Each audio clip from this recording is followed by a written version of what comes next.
অন্তর্বর্তী সরকারের উপদেষ্টা পরিষদের বিশেষ বৈঠকের সিদ্ধান্তে জুলাই ঘোষণাপত্র আগামী ৩০ কার্যদিবসের মধ্যে প্রকাশ করা হবে। শনিবার রাতে উপদেষ্টা পরিষদের এক দীর্ঘ সভায় এই সিদ্ধান্ত গৃহীত হয়েছে। এই বৈঠকে আওয়ামী লীগ ও তার নেতাদের বিচার কার্য সম্পন্ন না হওয়া পর্যন্ত সন্ত্রাসবিরোধী আইনে আওয়ামী লীগকে নিষিদ্ধ করার সিদ্ধান্ত হয়েছে।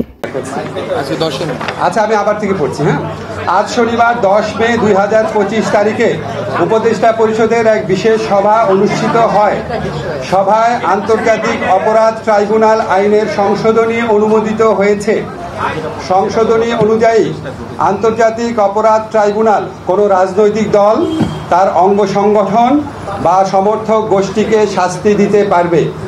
উপদেষ্টা পরিষদের বৈঠকে আন্তর্জাতিক অপরাধ ট্রাইব্যুনালে বাংলাদেশের আওয়ামী লীগ ও তার নেতাদের বিচার কার্য সম্পন্ন না হওয়া পর্যন্ত দেশের নিরাপত্তা ও সার্বভৌমত্ব রক্ষা, জুলাই আন্দোলনের নেতাকর্মীদের নিরাপত্তা এবং আন্তর্জাতিক অপরাধ ট্রাইব্যুনালের বাদী ও সাক্ষীদের সুরক্ষার জন্য সন্ত্রাস বিরোধী আইনের অধীনে সাইবার স্পেস সহ আওয়ামী লীগের যাবতীয় কার্যক্রম নিষিদ্ধ করার সিদ্ধান্ত গ্রহণ করা হয়েছে।